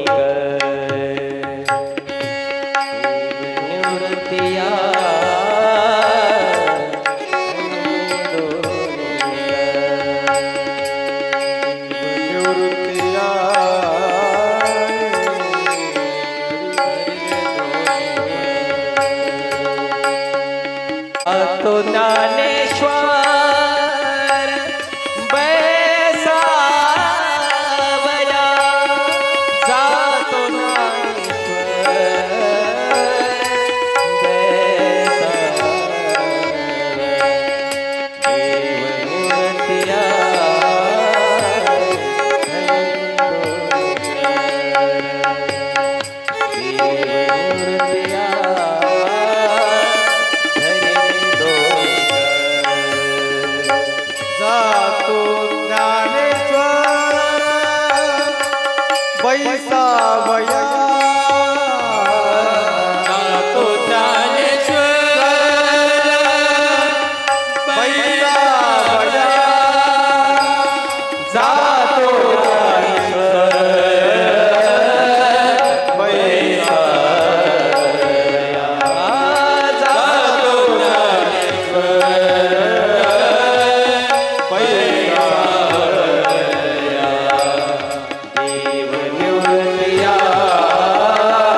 आणि दुसऱ्या बाजूला निवृत्तीनाथ दादांनी माऊली ज्ञानोबारायाचे कर दोन्ही बाजूने धरले. समाधीच्या ठिकाणी भगवंत आणि निवृत्ती दादांनी माऊली ज्ञानोबारायाला त्या समाधीच्या सिद्धेश्वराच्या त्या समाधीच्या स्थानावर घेऊन गेले. माऊली ज्ञानोबारायाला समाधीला बसवलं, पण भगवान परमात्मा निवृत्ती दादा माग फिरणार. जगाच्या मालकाने विचारलं माऊली ज्ञानोबारायाला, ज्ञानोबाराया काहीतरी मागा ना. इकडं बाहेर सगळी संत मंडळी ढायमुकडून रडत होती. माझी मुक्ताई, सोपान काका ढायमुकडून रडायचे. माझा दादा, माझा ज्ञान दादा, सगळी संत मंडळी, गोरोबा काका असतील, सावता महाराज असेल. आज माऊली ज्ञानोबारायाला निरोप देताना प्रत्येक संतांच्या डोळ्यामधून अश्रू अनावर झाले होते. प्रत्येक जण रडत होता. माझ्या माऊली ज्ञानोबरायाला निरोप द्यायचा आहे. माझ्या माऊली ज्ञानोबराया या विश्वास ज्या माऊली ज्ञानोबरायांनी कल्याण केलं ते माऊली ज्ञानोबराया आज समाधी घेत आहेत. प्रत्येक जण रडतोय. जगाच्या मालकाच्या डोळ्यात पाणी यावा. भगवान परमात्म्याच्या डोळ्यात पाणी आलं. माऊली मागा ना काहीतरी माझ्याकडे मागा. माऊली म्हणते नाही तेव्हा काय मागू, काहीतरी मागा ना माऊली मागा. जगाच्या मालकानं विचारावं माऊली ज्ञानोबरायाला काहीतरी मागा. फक्त माऊली ज्ञानोबरायांनी एकच मागितलं, आता विश्वात्मके देवे येणे वागेतने तोषावे तुसुनी मज द्यावे पसायदा नाही. देवा अख्खं विश्व सुखी कर. जातानी माझी माऊली भगवंताला म्हणली, देवा माझी एकच इच्छा आहे, प्रत्येक कार्तिकी वद्य एकादशीला तुम्ही इथं हवाय. म्हणून जी आळंदीची वारी असते ना त्या वारीला जगाचा मालक स्वतः उपस्थित असतो त्या ठिकाणी. आणि माझ्या माऊली ज्ञानोबरायाला समाधी दिली. जड अंतकरणाने निवृत्ती दादा बाहेर आले. ती शिळा त्या ठिकाणी लावून घेतली. तोपर्यंत निवृत्ती दादाला काही वाटलं नाही. पण माऊली ज्ञानोबराया समाधीला बसले. ज्यावेळेस माग फिरले आणि मग माझे निवृत्ती दादा ढाय मुकलून रडायला लागले. नामा म्हणे देवाश,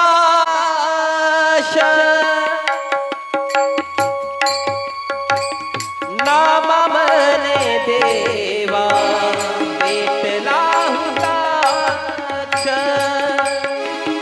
देवा पेटला होता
सगळी संत मंडळी आक्रोश करते. माझे माऊली ज्ञानोबराया माऊली ज्ञानोबराया.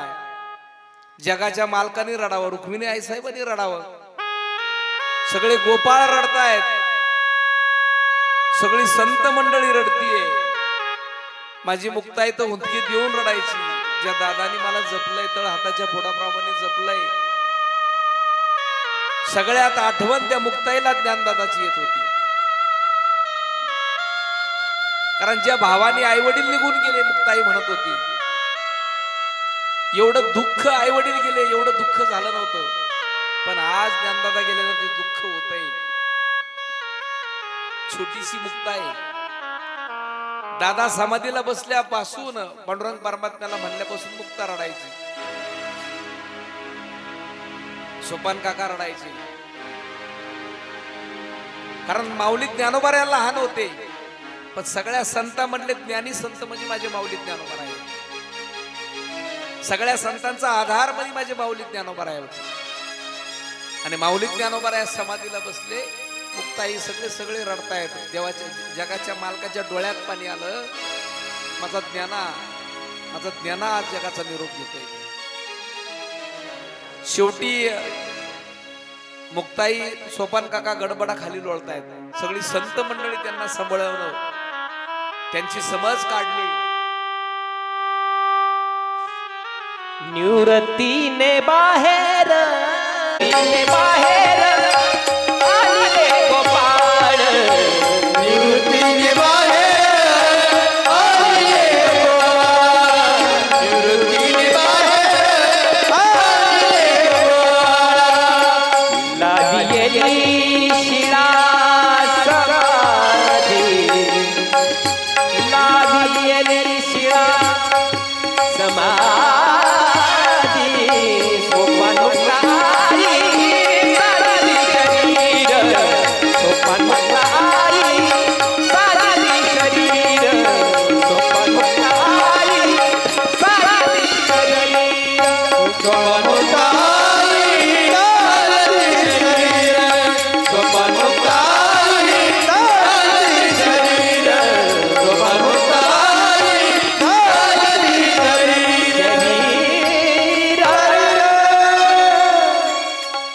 सोपान मुक्ताई सांडिती शरीर आणि त्या माऊली ज्ञानोबरायाचा निरोप सगळ्यांनी दिले. सगळ्या संत मंडळींनी 13 दिवस त्या ठिकाणी अनुष्ठान केलं, भजन कीर्तन आणि माऊली ज्ञानोबरायाच्या चरित्राचं इथंच पूर्णविराम आपण घेतोय. नंतर सोपान काकांची समाधी सासवडला दिली. त्याच्यानंतर पुन्हा संत मंडळी तीर्थयात्रा करत करत करत करत कुंतांबा या ठिकाणी गेले. योगीराज चांगदेव महाराजांची समाधी मुक्ताईच्या हाताने दिली. त्याच्यानंतर पुन्हा तीर्थयात्रा करत करत तापी तीरावरती गेले. माझी मुक्ताई सुद्धा उदास झाल्या. माऊली ज्ञानोबराया गेली, सोपान काका गेले, 2 भावंड गेले, एकटी मुक्ताई राहिली. आणि मुक्ताईला सुद्धा वाटत होतं काही राहू नये विश्वामध्ये, आपण सुद्धा राहायचं नाहीये. उदास झालेली मुक्ता कोणाही बरोबर बोलत नव्हती. तापीच्या तीरावरती गेले, संगमावरती तिथं गेले, मेहुण या ठिकाणी. आणि उदास झालेली मुक्ता तेवढ्यात वारा सुटला सुसाट्याचा, विजांचा कडकडाट सुटला, हवा जोरात सुटली, विजांचा कडकडाट व्हायला लागला. आणि तेवढ्यात एक वीज चमकली आणि ती वीज चमकल्या सरशी ची मुक्ताई जे गुप्त झाली. मुक्ताई माता पुन्हा कोणालाही दिसल्या नाही. तिथून निवृत्ती दादा अजून उदास झाली आणि त्र्यंबकेश्वर या ठिकाणी माझ्या निवृत्ती दादांची समाधी त्या ठिकाणी झाली. आणि 4ही भावंडांचं समाधी, योगीराज चांगदेव महाराजांची समाधी झाली. आणि माऊली ज्ञानोबरायाच्या चरित्राचं आपण गेली 7 दिवस मोठ्या अंतकरणाने श्रवण केलंय. कारण आमची कलाकार मंडळी असेल, प्रत्येक जण स्वतःचा जीव ओतून या कथेमध्ये आपली जी कला असेल, आपलं जे सगळं साजरीकरण करण्याचा प्रयत्न करत होता. आणि तुम्ही सर्व श्रोतृवर्ग, मायबाप सर्वांनी मोठ्या अंतकरणाने ही कथा महाकैवल्यतेचा सेवती साधू संत मनोवेदना माझा आरती ज्ञान राजा झोपले ज्ञान जगी इथं ज्ञानात कोणी अवतार पांडुरंगा नाव ठेविले नाही आरती ज्ञान राजा हा प्रगट गुह्य बोले विश्व ब्रह्मासी केले राजनारणी चरणी मस्तक ठेविले आरती ज्ञान राजा आरती तुकारामा स्वामी सद्गुरुधामा सच्चिदानंद मूर्ती पाय ढाकविरामा आरती तुकारामा आराघवे सागरात पाषाण तारिले तैसे तुकोबाचे अभंग रसिले आरती तुकारामा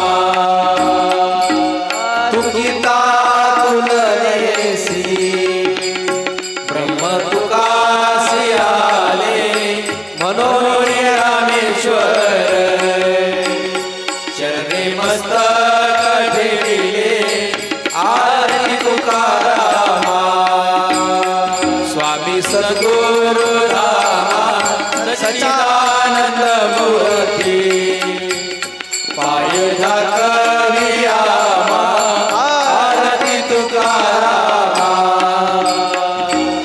आरती संतराया भक्त सावळा बालमळिया आगाध ज्ञान तुझे मुक्ती सोळते पाया आरती संतराया हो हृदय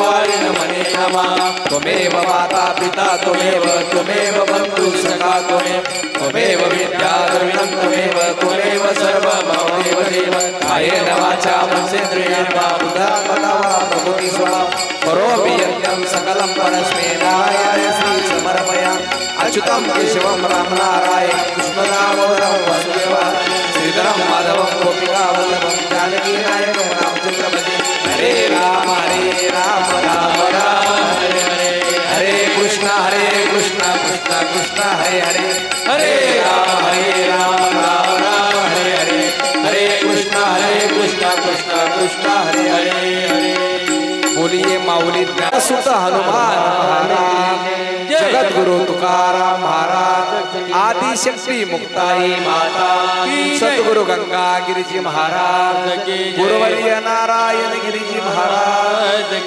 सब संतन की जय।